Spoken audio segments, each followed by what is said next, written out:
Hello everyone, नमस्कार और स्वागत है आप सभी का इस पॉइंट के 27 अगस्त 2020 के the Hindu newspaper analysis session में। और आज भी इस पॉइंट के इस चैनल पे काफ़ी कुछ डिस्कशन के लिए हम सभी को देखने को मिलेगा।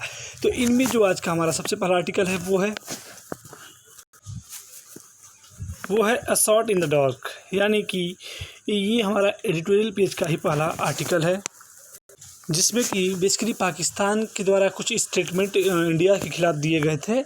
उन्हीं पे बेसिकली इस आर्टिकल में पूरी चर्चा है। यानी लिखा हुआ है a shot in the dark.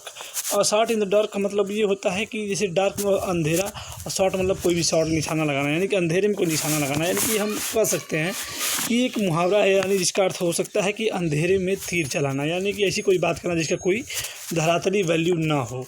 तो स्टार्ट करते हैं इसके सबसे पहले स्टेटमेंट को रीड करना। तो Pakistan allegation has little merit but India must take its diplomatic strategy seriously. यानी कहा जा रहा है कि पाकिस्तान ने एलिगेशन किया हुआ है। एलिगेशन का मतलब होता है आरोप लगाना। क्या होता है?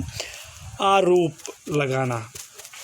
पाकिस्तान ने आरोप लगाया है a little merit, have a little merit. Merit मतलब कि खूबी, लिटिल मतलब थोड़ी सी, यानी कि जिसमें थोड़ी भी खूबी नहीं, यानी कि जिसमें थोड़ी भी हकीकत नहीं है। But India must take its diplomatic strategy, लेकिन फिर भी इंडिया को चाहिए कि वो ले इस बात को डिप्लोमेटिक यानी कूटनीतिक रूप से अपनी रणनीति को गंभीरतापूर्वक इंडिया ले। यानी कि कहा जा रहा है कि जबकि ये जो भी स्टेटमेंट दिए जा रहे हैं वो ठीक उसी प्रकार है जिस प्रकार की अंधेरे में तीर चलाया जाता है, फिर भी इंडिया को पाकिस्तान के इस एलिगेशन को अपनी कूटनीतिक जो रणनीति है उसको इसके प्रति सीरियसली फॉर्म में गंभीरता से लेना चाहिए। यानी कि जो भी उसने आरोप लगाया भारत के खिलाफ उसमें थोड़ी भी खूबी नहीं है, लेकिन फिर भी इंडिया को डिप्लोमेटिकली स्ट्रेटजी को अपने सीरियसली फॉर्म में लेना चाहिए। तो India strong protest to the UN Security Council over Pakistan's so-called statement to a special discussion in terrorism is explained by a number of factors। देखिए, इसमें कहा जा रहा है कि इंडिया स्ट्रॉन्ग प्रोटेस्ट, इंडिया ने एक स्ट्रॉन्ग प्रोटेस्ट किया है। प्रोटेस्ट मतलब होता है विरोध करना। क्या? इंडिया ने एक मजबूती के साथ विरोध किया है। कहाँ पर? UN सिक्योरिटी काउंसिल यानी UNSC में। UNSC जो कि यूएनओ का एक प्रमुख अंग है, यानी कि राष्ट्रीय संयुक्त राष्ट्र जो सुरक्षा परिषद है, उसी में इंडिया ने अपने प्रोटेस्ट को मतलब कि अपने विरोध को मजबूती के साथ रखा है। कि कब? जब पाकिस्तान ने सो कॉल्ड स्टेटमेंट, पाकिस्तान के द्वारा जो स्टेटमेंट दिया गया है उसके ऊपर इंडिया ने अपना जो प्रोटेस्ट है वो मजबूती के साथ UNSC में दिया है। To a special discussion on terrorism is explained by number factors. तो जो कि पाकिस्तान के द्वारा स्टेटमेंट दिया गया था कि स्पेशल डिस्कशन ऑन टेररिज्म, कि कोई जैसे कि डिस्कशन मतलब कि उसके द्वारा टेररिज्म पे एक स्पेशल डिस्कशन दिया गया था, और जिसमें एक्सप्लेन किया गया था बाय नंबर ऑफ फैक्टर्स, जिसमें कुछ फैक्टर्स के द्वारा इंडिया पे आरोप लगाए गए थे। किसके द्वारा? पाकिस्तान के द्वारा, पाकिस्तान के स्टेटमेंट के द्वारा। फर्स्ट स्टेटमेंट यानी इसमें जो पहला स्टेटमेंट है, which Pakistan mission to the UN published as something delivered at the open debate and report by the UN secretary general. पहला जो स्टेटमेंट है जिसको पाकिस्तान मिशन और पाकिस्तान के जो राजदूत हैं या एम्बेसडर हैं उनके द्वारा दिया गया, कहाँ पे? UN में पब्लिश किया गया as something delivered at open debate and report by UN secretary general, जिसको ओपन डिबेट यानी जहाँ पे खुली रूप से चर्चा हो रही थी, डिबेट हो रही थी, तो उसमें पाकिस्तान के जो राजदूत थे या पाकिस्तान के जो उनकी बात को रखने वाले हैं उनके द्वारा दिया गया। ये किसके द्वारा कहा गया? UN सेक्रेटरी जनरल के द्वारा ये बात कही गई। Was never actually delivered. तो ये जब मतलब कि जो बातें कही गई पाकिस्तान के द्वारा जो पब्लिश की गई कि ओपन डिबेट जो भी मतलब आरोप प्रत्यारोपण हुआ, इसके संदर्भ में जो UN सेक्रेटरी जनरल हैं उनके द्वारा ये कहा गया कि जो UN सेक्रेटरी जनरल के द्वारा ये कहा गया कि ये जो डिलीवर किया गया था, नेवर एक्चुअली डिलीवर्ड, ये बातें नहीं कही गई थी, ये नहीं हुआ था। The only countries invited to the discussion were permanent and non permanent members of UNSC and official briefing them. क्योंकि उन्होंने ये कहा कि जो भी स्टेटमेंट दिया गया ये नहीं दिया गया था, क्योंकि जो ये डिस्कशन था इस डिस्कशन में वही कंट्री इनवाइट किए गए थे, इस डिस्कशन के लिए वही कंट्री इनवाइट किए गए थे जो या तो परमानेंट मेंबर हैं या फिर non permanent member of UNSC, यानी यूनाइटेड नेशन सिक्योरिटी काउंसिल के जो परमानेंट या फिर नॉन परमानेंट मेंबर हैं उन्हीं को इस डिस्कशन के लिए इनवाइट किया गया था। और जो भी ऑफिशियल ब्रीफिंग दे थे, जो भी आधिकारिक रूप से वहाँ पे संक्षिप्त मतलब कि जो भी बातें रखने वाले लोग ही सिर्फ वहाँ पे मौजूद थे। Neither does the UNSC take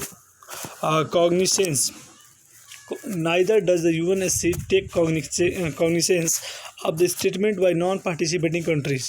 और जबकि कहा जाता है कि यूएनएससी कभी भी कॉग्निसेंस मतलब होता है आपका संज्ञान लेना। क्या होता है? किसी बात को ध्यान देना या फिर संज्ञान लेना।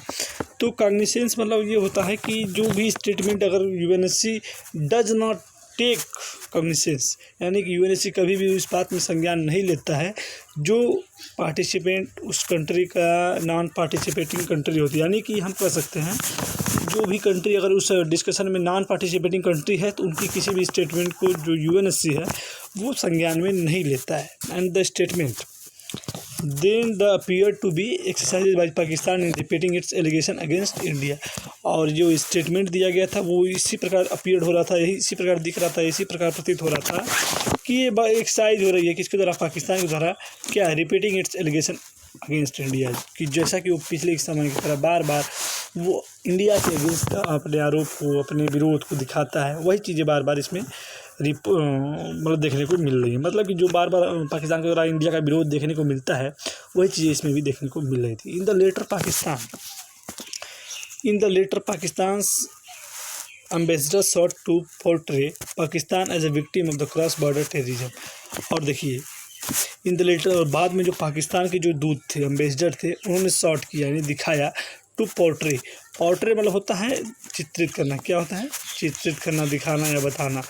तो जो पाकिस्तान बाद में जो पाकिस्तान के जो दूत थे, एम्बेसडर थे, उन्होंने दिखाया कि Pakistan as a victim of cross border terrorism, कि पाकिस्तान विक्टिम है। क्या है? विक्टिम है, खुद विक्टिम है ऑलरेडी क्रॉस बॉर्डर टेररिज्म के लिए, क्योंकि उसमें उसने ये कहा कि उसके बॉर्डर पे हमेशा क्रॉस बॉर्डर सीमा पार से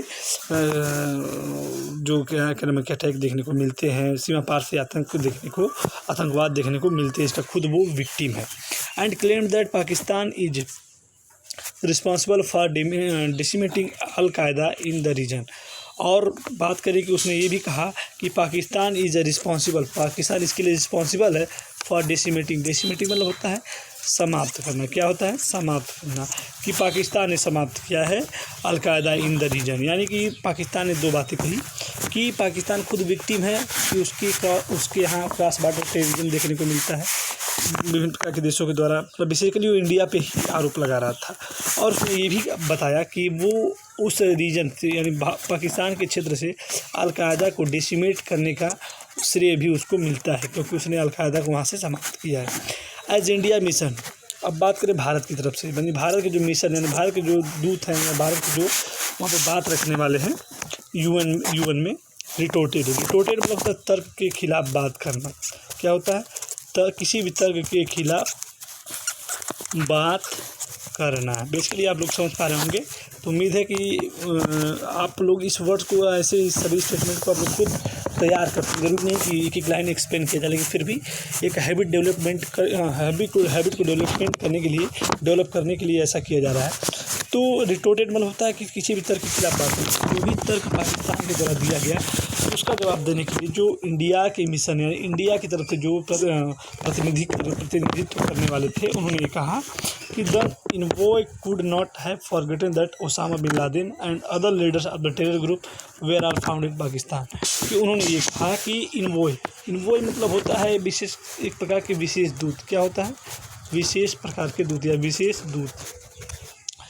तो उन्होंने कहा कि ये नहीं भूलना चाहिए, envoy could not have forgotten the Osama, जो ये विशेष दूत हैं पाकिस्तान के, उनको भूलना नहीं चाहिए कि जो ओसामा बिन लादेन हैं और जो भी टेरर ग्रुप से जुड़े अदर जो लीडर्स हैं वे सब कहाँ पाए गए थे? पाकिस्तान से ही उनका संबंध है या उनको पाकिस्तान में ही पाया गया। तो ये सब बातें भारत के प्रतिनिधित्व करने वालों के द्वारा जवाब दिया गया।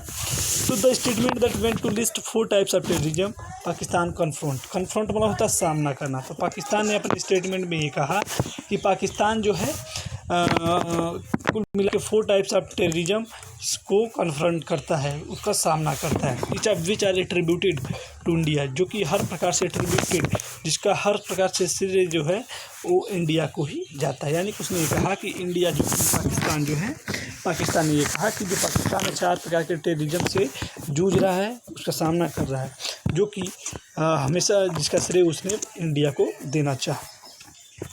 तो अगर आप इस पूरे आप पढ़ें इस पूरे आर्टिकल को, तो आपको यही समझ में आएगा कि पाकिस्तान का बार बार स्टेटमेंट और बार बार मतलब कि टेररिज्म के अगेंस्ट जो स्टेटमेंट दिया गया उसमें इंडिया को इन्वॉल्व किया गया कि इंडिया जो है इंडिया के द्वारा भी टेररिज्म अटैक हो सकते हैं।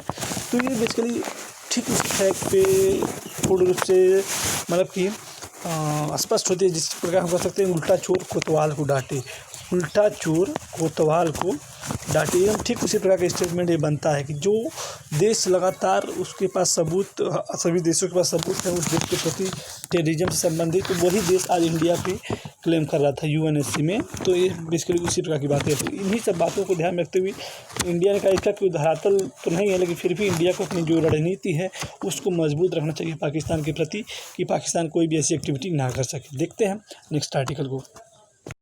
इस पेज में यदि आप देखते हैं तो बेसिकली हर आर्टिकल में कहीं ना कहीं जीएसटी हो या बैंक से संबंधित आर्टिकल्स दिए हुए हैं।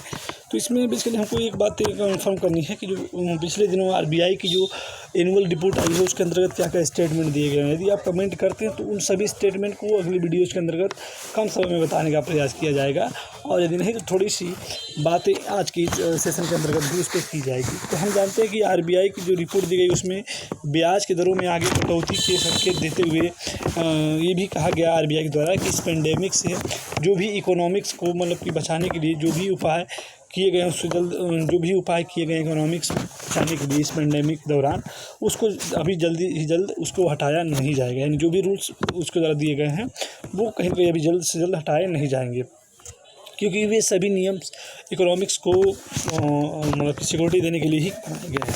अब बात करें पिछले 6 अगस्त की, तो पिछले 6 अगस्त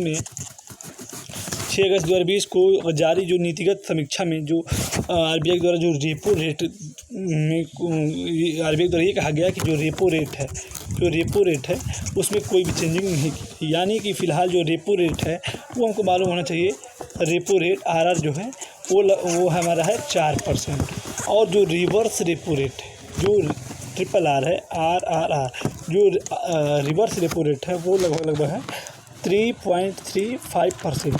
तो 2 बातें यहाँ से हमको याद होनी चाहिए। पहली बात, रेपो रेट कितनी है हमारी 4% है, और जो रिवर्स रेपो रेट है वो 3.35% है, और जो सीमांत सुविधा दर है, जो सीमांत सुविधा दर SSR जो है वो है 4.25। तो ये तीनों फैक्ट आपको याद होने चाहिए जो इस 2020 में उसके द्वारा वार्षिक रिपोर्ट में कहा गया कि जो SSR है वो 4.25% है, जो RRR यानी कि रिवर्स रेपो रेट है वो 3.35 है, और जो रेपो रेट है वो 4.4% है, यानी कि सिर्फ 4% है। तो ये सब बातें आपको याद होनी चाहिए। बाकी जो स्टेटमेंट दिए हैं उसको आप रीड कर सकते हैं। इंडिया में रिस्क स्टेगनेशन कहा जाए, GDP does not grow over 8% annually. तो ये सब बातें बारी बारी से दी गई हैं। देखते हैं आज के नेक्स्ट आर्टिकल को। इस आर्टिकल में बेसिकली उन फैक्ट्स को हाईलाइट किया गया है कि अगर हर देश जो है सभी कंट्रीज की में होड़ लगी हुई है, ये जो article the uncharted territory of outer space, तो हर देश में दौड़ लगी हुई है कि वो स्पेस में अपनी एक बढ़त बनाए, प्लेस बनाए। तो उस प्लेस बनाने के बाद क्या क्या भविष्य में घटनाएं हो सकती हैं, क्या क्या समस्याओं का सामना करना पड़ सकता है, इन सब बातों की आशंकाओं को लेकर ये जो एडिटर ने बहुत ही अपनी दूरदर्शिता का परिचय दिया हुआ है, जिसमें कहा गया कि एक टेरिटरी आउटर स्पेस, जो आउटर स्पेस यानी स्पेस के बाहर के भी कुछ रूल्स और रेगुलेशन बनने चाहिए, क्योंकि भविष्य में ऐसी आशंकाएं हैं कि कॉन्फ्लिक्ट वहाँ पे भी क्रिएट हो सकते हैं। तो इन सब बातों का वर्णन इस पूरे आर्टिकल में दिया गया है, तो इसको आप रीड करके तैयार कर सकते हैं। देखते हैं आज के द हिंदू बेस्ट क्वेश्चन को। तो आज का जो हमारा द हिंदू बेस्ट क्वेश्चन रहेगा, आप सभी लोग आरबीआई पे एक अपना फुल डिस्कशन देंगे लगभग 150 वर्ड्स में। आरबीआई में पहली बात तो आरबीआई की हिस्ट्री लिखेंगे, उसके बाद आरबीआई की जो इस रिपोर्ट दी गई उसकी भी चर्चा उसमें आप कर सकते हैं। तो लगभग 150 वर्ड्स में ऑल अबाउट आरबीआई लिखने का आप सभी प्रयास करेंगे। तो that's all for today, thanks to all.